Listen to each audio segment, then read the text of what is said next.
mayamda wafam amhaktan thamnidage nongma kangdana thoiba manipurgi issuda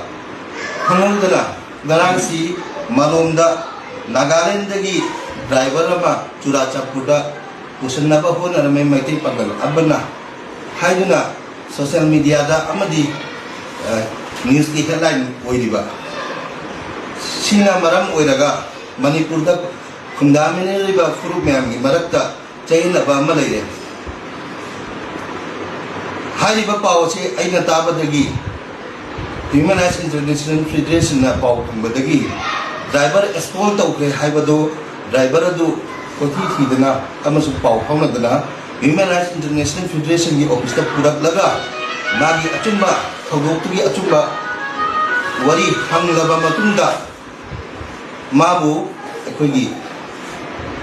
MPCM gi Haji Arafat President Haji Arafat ahanga sinajare makha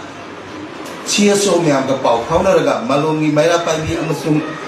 atei kana paw phaunaraga asengba chumba wari adu puthonaba mahagasi asam machani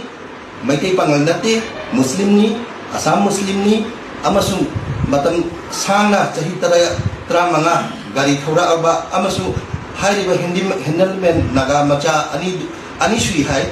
amasi gi isu thoiba malom na thoi isi hidang au bugini hai adu makhata ba inquiry gi kamakta MPCM gi Haji Arafat